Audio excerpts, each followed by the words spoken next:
Welcome to another episode of Savage Angel with Angela Giles. And I've got the most amazing guest here today. His name is Ben Davis, and he is with Phizzle. His story is incredible, and what they are doing over at Phizzle, you have to hear all about because I think it will impact your life in one way, shape, or form sooner than later. Ben, welcome. Thank you, Angela. It's nice to be on. Thank you for So let's talk a little bit about your journey and how you ended up at Fizzle and why you think it's so important. sure. So let's see where to begin. I am, I guess, what people would call a serial entrepreneur. Yes. I've had entrepreneurism in my blood since I was a little kid. I come from a family of entrepreneurs. Both my father and my grandfather were entrepreneurs. After college, I ended up working in corporate America for some pretty big companies. And after being passed over for a promotion that I should have received, I made the decision right then and there that I was going to go into business for myself. And I planned accordingly. Uh, in 2002, I started my first I don't want to say legitimate company, but my first company that actually stuck. I had tried a couple things prior to that, but I started a mobile gaming company that in 2002 and sold it in 2005. And it was a pretty quick turnaround. And I thought, wow, this is going to be really easy. By the time, in 15 or 20 years, I will have started and sold at least five or six companies. Well, right after selling the mobile gaming company, I started Fizzle in 2005, and here we are, 20 years later. However, we've had a really interesting journey because what was the first Fizzle, kind of Fizzle 1.0, is not what we're doing today. The initial business for Fizzle was about fan engagement. It was really about capturing data, understanding who fans are, who consumers are, and then enabling our customers to do a better job of marketing to that customer and serving the right ads, the right content. Unfortunately, we were very early. We were probably 4 years early, and the market wasn't ready for what we were trying to do. And we kind of tapped out around $5 million a year in revenue. And we're a venture funded company. So that wasn't Ah, good enough. And so we made a pretty major pivot in 2019. We sold off our customers and our contracts and our technology assets and did a pretty significant pivot into what it is we're up to today. wow. Yeah. It's been a really interesting, fun, stressful, exciting journey, to say the least. And I'm sure all my investors would echo that same sentiment. But they've stuck with me the whole time. But that goes to show your character and, your ability to see what's next in the market space, right? Yeah. We definitely pivoted into what I think is probably the biggest opportunity for industry transformation. The pharmaceutical manufacturing industry has been really riding on old ways of doing things. And, COVID taught us that there is an opportunity to really accelerate the development of drugs and vaccines. There's an opportunity to drive down the costs of these drugs and vaccines, which ultimately makes it better for. Well, it really does, and I'd love to explore more how you're doing that, and obviously speak in layman terms, right? And I think for me, the reason I was so first of all, you know that I'm really interested in the medical field and anything related to that based off my own personal health journey and from 2024. So what you're doing, I thought was so innovative, and I really love the end result, especially with pharma, is helping to drive down the costs of certain medications just because there's so many people in America, I mean, that have a hard time, A, paying insurance premiums now, especially if they're entrepreneurs or their employer doesn't provide health insurance or it's way like the cost is astronomical now. My son, his sells health insurance, and he said it's like a lot of the insurance went up like 45%. Yeah, yeah, we're really in trying times, right? Yes. Yeah. So tell the audience more about what you're doing with pharma and how you're driving down the costs, or that's your end goal ultimately. Sure, sure. So the software that we have developed is really focused on helping pharmaceutical manufacturers automate the operation of scientific instruments, as well as automating the improvement of data integrity. Pharma manufacturing is probably one of the, if it's not the most, it's one of the most highly regulated industries. Yeah. We're talking about, we're talking about putting products inside of human beings. Yeah. The compliance processes are incredibly complex, they're arduous. The attention to detail has to be meticulous. And the way that pharmaceutical companies have been orchestrating these processes, believe it or not, utilizes pen and paper and a lot of manual components to these workflows.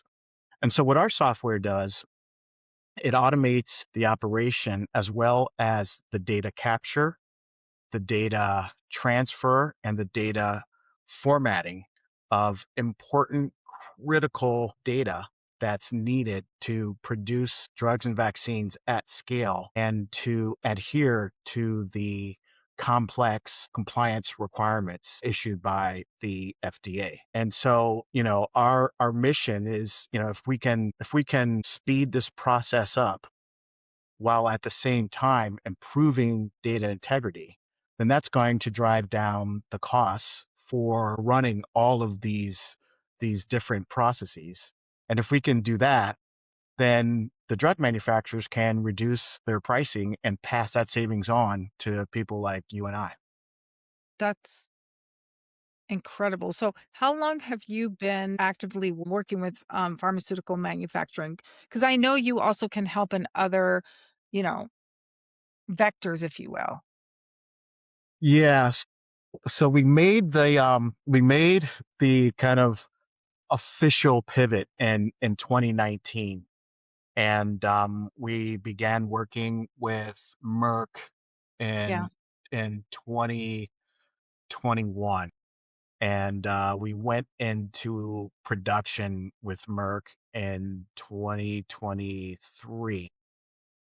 And things in pharma don't happen very fast. It's a very slow process.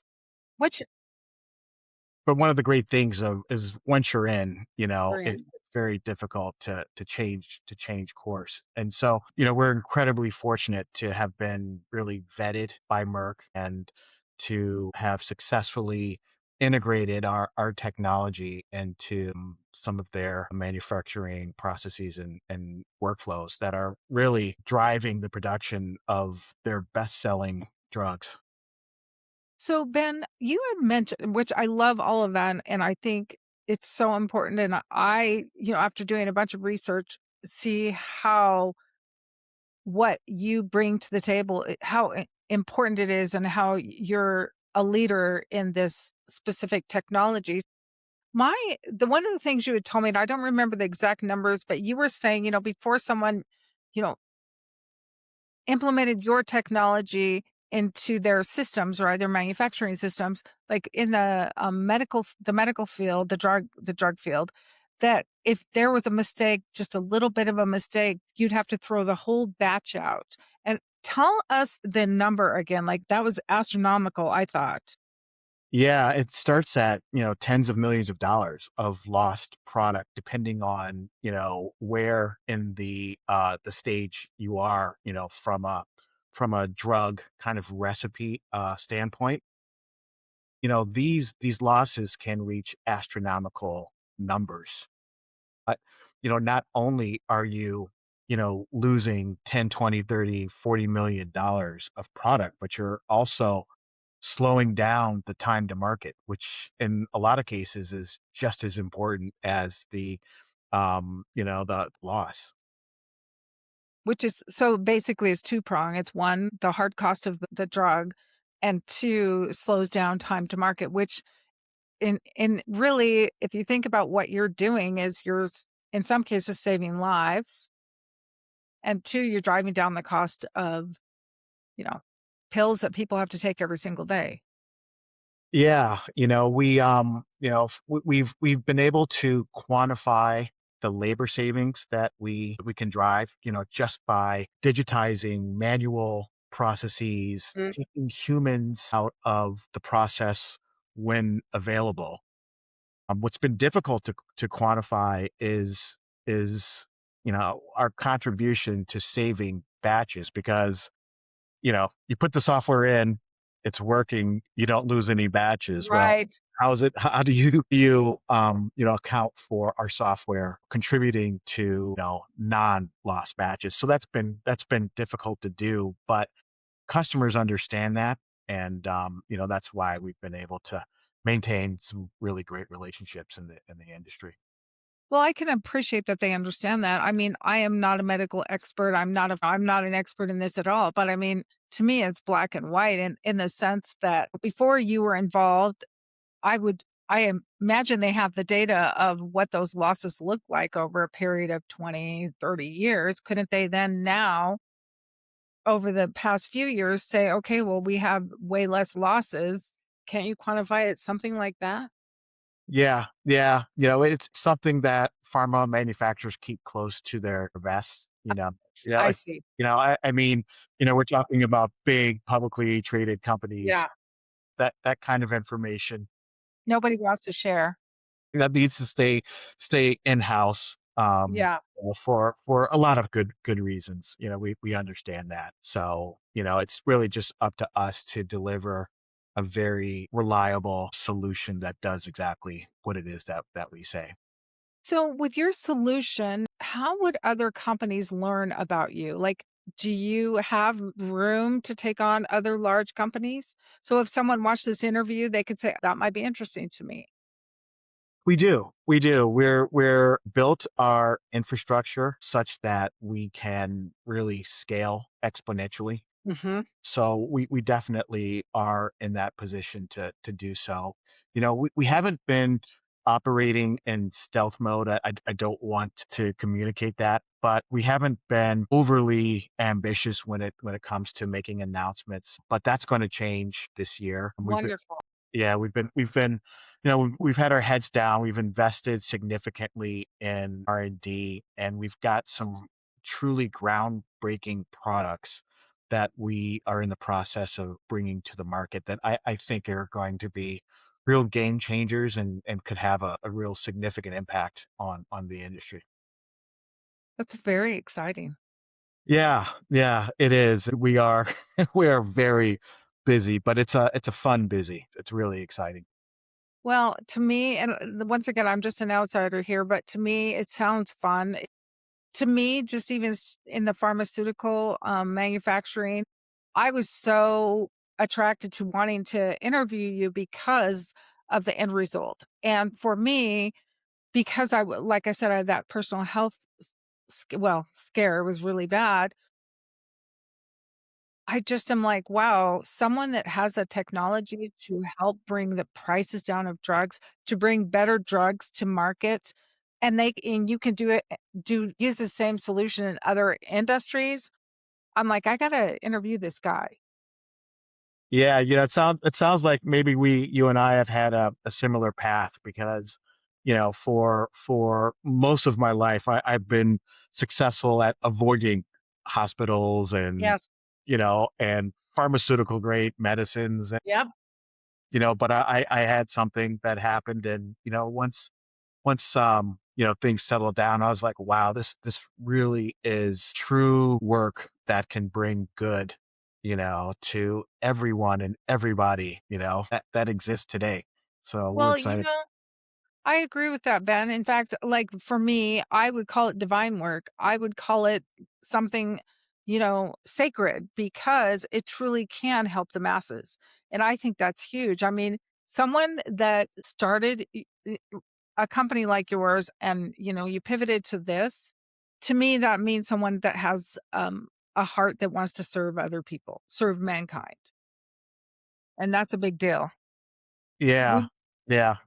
There's definitely a lot of gratification when you Yes, think about the big picture.